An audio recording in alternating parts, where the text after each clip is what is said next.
Coba jujur deh, seberapa sering sih kamu ngerasa sesi ranjang bareng dia kayak sekedar rutinitas, nggak ada greget, nggak ada koneksi, bahkan kadang berakhir sama-sama bingung. Ini aku yang salah, dia yang dingin, atau emang udah biasa aja? Padahal ya, masalahnya nggak selalu di gaya, nggak selalu di posisi, bahkan nggak selalu di frekuensi. Tapi sering banget malah, masalahnya tuh ada di kepala, di isi kepala, di mitos-mitos seks yang udah lama banget kamu telan mentah-mentah dari budaya, obrolan temen, bahkan tontonan. Seks itu bukan soal stamina doang, tapi juga soal pemahaman. Dan sayangnya, banyak suami dan istri juga berangkat ke ranjang bukan dengan pengetahuan, tapi dengan prasangka. Nih, misalnya ya, seks itu harus spontan. Kalau direncanakan, katanya nggak seksi. Terus istri yang minta duluan. Aduh, katanya nggak sopan, nggak perempuan baik-baik. Lalu kalau istri nolak diajak hubungan, berarti udah nggak cinta. Dan ada lagi, foreplay itu cuma pembuka. Yang penting itu intinya. Ini semua tuh ngaco guys. Tapi sayangnya, banyak pasangan hidup di bawah bayang-bayang mitos beginian. Akhirnya ya gitu, seks jadi kayak formalitas. Kadang malah jadi sumber konflik, rasa bersalah, bahkan luka batin yang gak pernah disadari. Faktanya ya, menurut jurnal dari Journal of Sex Research, belief system yang keliru tentang seks punya kolerasi kuat sama rendahnya kepuasan seksual dan meningkatnya disfungsi ereksi psikogenik pada pria. Di sisi lain, riset dari Journal of Marital and Family Therapy nunjukin pasangan yang berani ngobrol jujur soal seks, bahkan ngerencanain sesi intim bareng, justru punya kualitas hubungan yang lebih sehat, lebih romantis, dan lebih tahan lama. Nah, sekarang pertanyaannya, apa aja sih mitos-mitos yang paling berbahaya yang masih dipercaya banyak pasutri sampai hari ini? Dan gimana cara kita ngebongkarnya satu-satu tanpa ngerusak rasa nyaman dan harga diri pasangan? Oke, kita bedah satu-satu di segmen selanjutnya. Mitos pertama, seks itu harus spontan, kalau direncanakan jadi nggak natural. Jadi gini ya, banyak pasangan mikir, seks yang enak itu harus kejadian kayak film. Tiba-tiba, panas, penuh gairah, dan semuanya ngalir gitu aja. Padahal kenyataannya, yang ngalir itu cuma air keran di dapur. Seks yang spontan terus-menerus itu mitos. Apalagi kalau kamu udah nikah, kerja, punya anak, capek, pusing cicilan, dan isi kepala gak bisa stop mikirin banyak hal. Kalau kamu nunggu momen spontan ya, yang ada ya gak kejadian-kejadian. Dan akhirnya saling salahin. Kamu dingin sih, kamu sibuk terus. Padahal dua-duanya tuh cuma kejebak ekspektasi palsu bahwa seks itu harus datang tanpa direncanakan. Penelitian dari University of Waterloo justru menunjukin pasangan yang menjadwalkan seks secara sadar malah lebih bahagia dalam hubungan dan ngerasa lebih terhubung secara emosional. Seks yang direncanakan itu bukan berarti kaku, tapi justru bentuk komitmen untuk saling hadir, saling peduli, dan saling menikmati. Bahkan dalam Journal Archives of Sexual Behavior, ditemukan bahwa pasangan dengan rutinitas seksual yang terencana justru punya kepuasan yang stabil dibandingin yang hanya ngandelin spontanitas. Jadi, mulai sekarang kalau kamu emang lagi sibuk, stres, atau capek, ya bilang. Dan kalau kamu pengen waktu spesial sama dia, jangan nunggu mood. Coba deh bikin waktu, dijadwalin, pakai cara yang halus, lucu, atau manja juga bisa. Yang penting komunikasinya dapet. Contoh kecilnya kayak gini. Sayang, Jumat malam kita dinner di rumah aja ya. Tapi lanjutannya jangan cuma makan. Nah, seks itu bisa dirayakan. Kayak ngedate pertama kali, tapi kali ini kamu tahu persis harus mulai dari mana dan berakhir kemana. Oke, mitos pertama udah kita remukan. Tapi tenang, masih banyak mitos lain yang diam-diam tuh bikin hubungan seks kalian makin hambar. Mitos kedua, perempuan gak boleh minta duluan. Nah, ini adalah luka diam-diam yang menghancurkan gairah pernikahan. Gengsi seksual itu nyata, dan sayangnya sebagian besar bebannya itu jatuh ke pundak perempuan. Coba kamu bayangin nih, malam itu kamu lagi kangen banget, lagi pengen banget disentuh, dimanja, bahkan pengen jadi aktif malam ini. Tapi kamu nahan, karena di kepala kamu itu langsung muncul suara kayak, jangan nanti aku dibilang gak tahu malu. Terus kalau ngajak duluan, nanti dia malah mikir aku liar. Atau bisa jadi kalau dia gak respon, aku malah sakit hati. Dan akhirnya kamu tuh lebih pilih pura-pura gak pengen daripada terlihat terlalu ingin. Padahal suami kamu, dia gak akan pernah tahu isi kepala kamu kalau kamu gak ngomong. Dan gak semua suami loh punya kemampuan buat baca kode samar. Yang ada dia jadi bingung. Istri aku kenapa ya? Kok belakang ini jadi pasif? Nah, disinilah hubungan seksual itu pelan-pelan kehilangan gairahnya. Bukan karena kurang cinta, tapi karena sama-sama nahan. Nah, semua ini karena akar budaya yang masih menghantui. Kita harus jujur ya soal satu hal ini. Budaya kita yang katanya menjunjung moralitas, sebenarnya membungkam kemerdekaan seksual perempuan. Sejak kecil, perempuan itu diajarin untuk nggak boleh terlihat ingin. Perempuan baik-baik itu katanya yang pasif, lembut, menunggu. Sementara laki-laki sejak remaja mereka dikasih ruang untuk eksplorasi dan diajari kalau nafsu mereka itu adalah bagian dari kejantanan. Ya akibatnya banyak perempuan yang udah sah jadi istri pun mitos ini tuh nempel banget, kuat banget. Bahkan dalam hubungan halal, rasa malu untuk ngajak duluan itu masih ada. Dan ini serius, karena diam-diam mitos ini tuh menghancurkan rasa percaya diri seksual perempuan dan bikin banyak suami merasa salah paham. Dalam penelitian Journal of Sex and Marital Therapy disebutkan, perempuan yang ngerasa nyaman untuk mulai hubungan seksual dan mengekspresikan keinginannya mengalami peningkatan signifikan dalam sexual satisfaction, emotional closeness, dan rasa percaya diri. Sementara perempuan yang sering menekan hasratnya demi menjaga citra baik-baik justru rentan mengalami gejala kecemasan, rasa tidak puas dalam pernikahan, bahkan anorgasmia, yaitu ketidakmampuan mencapai orgasme. Menurut studi dari The Kinsey Institute, lebih dari 70% pria justru menyatakan mereka itu merasa lebih dicintai dan lebih terhubung secara emosional ketika istrinya itu memulai hubungan seksual lebih dulu.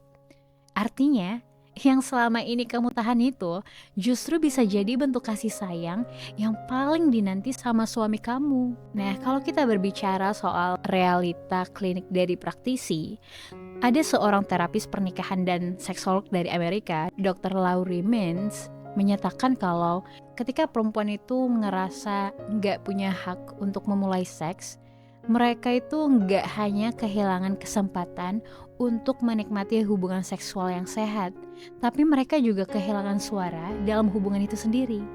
Nah, ini tuh bukan cuma di luar negeri ya. Di klinik Indonesia pun banyak konselor pernikahan yang bilang masalah utama dari seks yang hambar itu bukan karena frekuensinya menurun, tapi karena nggak ada inisiatif dari dua arah. So, gimana nih caranya buat mulai?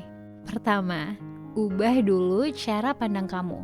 Yes, bahwa seks itu bukan cuma soal ngasih ke suami, tapi soal kenikmatan bersama. Dan kamu sebagai perempuan, sebagai istri, punya hak yang sama untuk nikmatin dan meminta.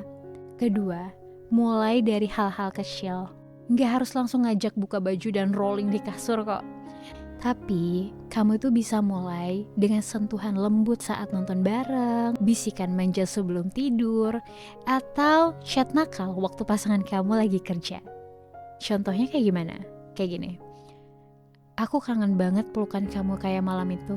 Nanti malam jangan tidur dulu ya. Dan bisa juga aku mimpiin kamu tadi malam, tapi belum kelar. Bisa lanjut nanti? Dan ketiga, ciptakan safe space di hubungan kalian. Bicarain tuh tentang seks di luar momen seks. Kayak saat santai, ngobrol di mobil, atau sambil minum teh bareng. Komunikasi yang jujur dan gak dihakimi itu adalah pintu utama menuju seks yang hidup dan penuh cinta. Mitos berikutnya yang gak kalah gawat. Mitos yang bikin banyak pasangan bertengkar di tempat tidur. Kalau pasangan nolak ajakan seks, berarti udah gak cinta lagi. Padahal ya, bisa jadi justru karena dia pengen disayang dulu, bukan langsung diajak ngeluarin tenaga. Nah, kita bahas tuntas ya di segmen selanjutnya dan kamu akan tahu gimana pentingnya memahami emosi pasangan sebelum menyentuh tubuhnya. Well, kalau pasangan nolak seks berarti udah gak cinta. Nah, ini nih emosi yang gagal dipahami. Pernah gak sih ngalaminnya? Malam udah tenang, suasana pas, kamu udah siap buat main, tapi pasangan kamu tuh nolak. Bilangnya capek, ngantuk, atau lagi gak mood. Dan di detik itu juga kamu tuh mulai mikir macem-macem. Dia udah gak tertarik sama aku ya? Apa dia udah gak cinta?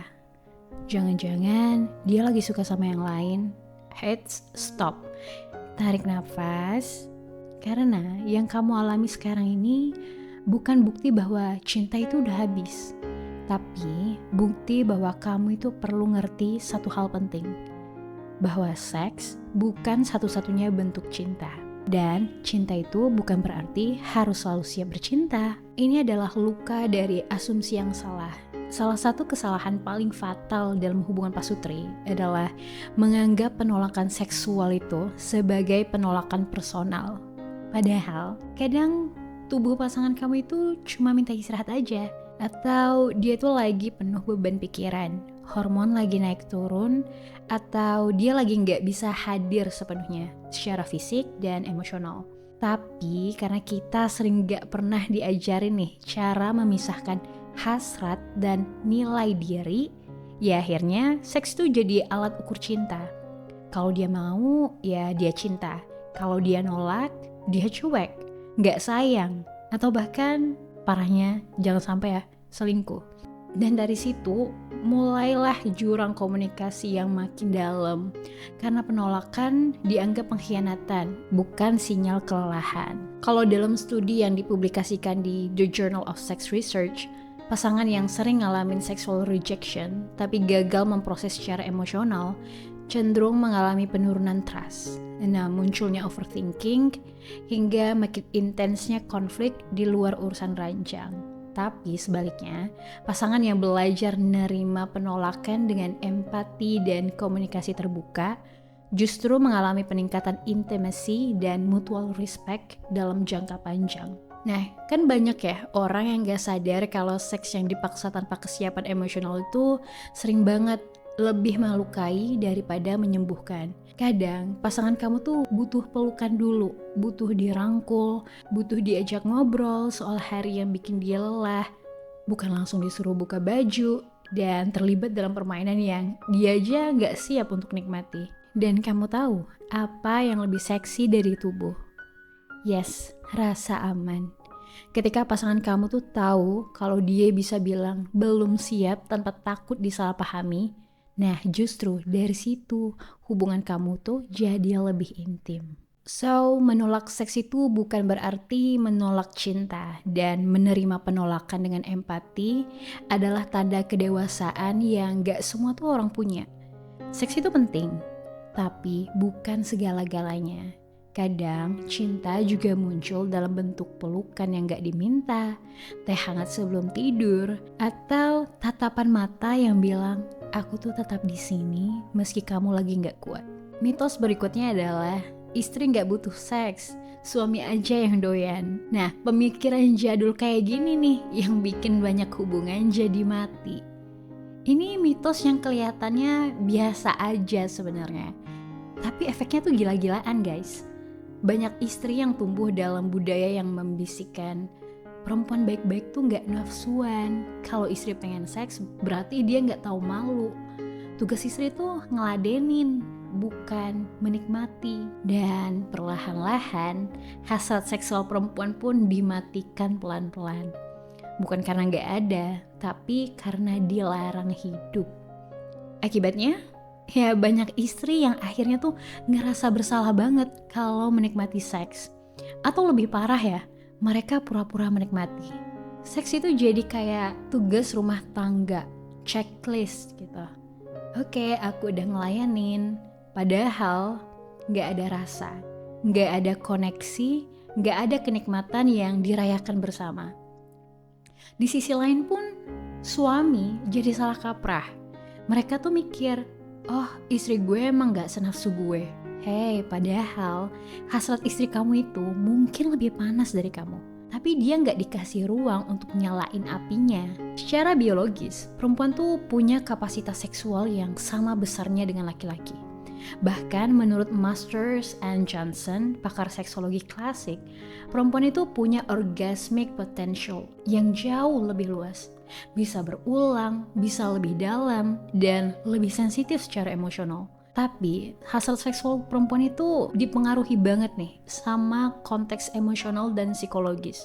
Artinya, gairah perempuan itu nggak kayak saklar yang tinggal nyala, tapi lebih kayak api unggun, perlu bahan bakar, perlu suasana, perlu disulut dulu dengan kelembutan dan kepercayaan. Ada budaya yang bikin salah kaprah soal ini. Tapi masalahnya, budaya kita itu nggak mendukung ini. Seks buat perempuan selalu dibungkus moralitas. Jangan kelihatan nakal, jangan ngomongin seks duluan, jangan eksplorasi posisi atau gaya baru, nanti dikira binal. Padahal, seks yang sehat itu butuh dua arah. Butuh dua orang dewasa yang sama-sama pengen, sama-sama aktif, dan sama-sama menikmati. Dear gentlemen, istri kamu itu bukan patung, dan kamu sebagai istri bukan objek yang cuma diam nunggu disentuh. Kamu tuh boleh aktif loh, kamu boleh minta, dan kamu berhak untuk puas. Dan solusinya gimana? Yaitu pertama, coba hilangin kalimat aku perempuan, aku harus nunggu. Coba ganti dengan aku perempuan, aku istri, dan aku punya hak untuk menikmati tubuhku dan tubuh pasanganku. Kedua, kenali dulu tubuh kamu. Banyak perempuan, para istri, nggak pernah tahu tuh bagian mana dari dirinya yang bisa membangkitkan gairah. Dan kalau kamu nggak tahu, ya gimana pasangan kamu bisa tahu? Ketiga, ubah cara pandang suami kamu lewat komunikasi. Bukan dengan marah atau menyalahkan ya, tapi dengan ngajak bareng-bareng. Kayak, aku pengen kita berdua sama-sama belajar cara menikmati seks. Keempat, explore. Coba deh variasi suasana. Pelajari sinyal tubuh, dan yang terpenting, jangan merasa bersalah kalau kamu menikmati. Karena seks itu bukan dosa. Seks itu ibadah kalau kamu menjalaninya dengan cinta dan tanggung jawab. Dan kamu tuh juga bisa loh pakai solusi lainnya, kayak buat ritual foreplay harian coba. Bukan berarti harus ciuman tiap hari, tapi saling kirim voice note manja, peluk dari belakang pas masak, atau kamu bisa puji nih betapa seksinya pasangan kamu hari itu. Terus kamu juga bisa bicarain soal fantasi. Jangan nunggu momen-momen spesial. Kadang cukup bilang, aku pernah kepikiran kita nyobain di luar kamar. Atau, minggu depan kita pesan hotel deh. Anggap aja honeymoon ulang. Dan kamu juga bisa jadwalkan quickie atau slow sex. Kadang kamu tuh butuh yang cepat, kadang yang pelan dan dalam. Tapi direncanakan ya, jadi gak usah tuh nunggu mood datang dari langit. Dan terakhir, kamu bisa nostalgia. Coba lihat foto lama, saling ingetin momen-momen pertama, dan bawa itu ke kasur malam ini. Gairah itu guys, bukan soal usia, tapi soal upaya. Seks itu gak harus selalu meledak-ledak. Kadang cukup dengan kehadiran utuh tubuh dan hati kamu. Kalau kamu ngerasa kehilangan hasrat, itu bukan akhir kok. Tapi itu alarm. Alarm buat bangun, buat saling rangkul lagi, dan buat ngidupin ulang api kamu yang mungkin cuma ketutup debu rutinitas. Well, di luar sana banyak pasangan yang kelihatannya baik-baik aja di luar, tapi di dalam kamar dingin. Tapi percaya deh, selama kalian mau ngobrol, mau saling jujur, dan mau belajar bareng, seks yang hangat tuh bisa datang kembali. Kadang bukan soal gaya baru, tapi hati yang baru terbuka lagi. Kalau kamu ngerasa video ini nampol banget, entah karena kamu pernah ngalamin, atau justru lagi ada di fase ini sekarang, jangan disimpan sendirian ya. Kamu boleh banget kok curhat, nanya, atau cerita. Karena kadang yang kita butuhin itu bukan solusi langsung, tapi ada tempat buat ngomongin ini semua dengan tenang dan jujur. Dan kalau kamu ngerasa konten kayak gini penting buat kamu, buat pasangan kamu, atau siapapun di luar sana yang butuh pencerahan soal seks dalam pernikahan, tolong bantu aku dong, klik like, tulis sesuatu di kolom komentar, share video ini ke grup atau ke orang yang kamu rasa perlu dengerin.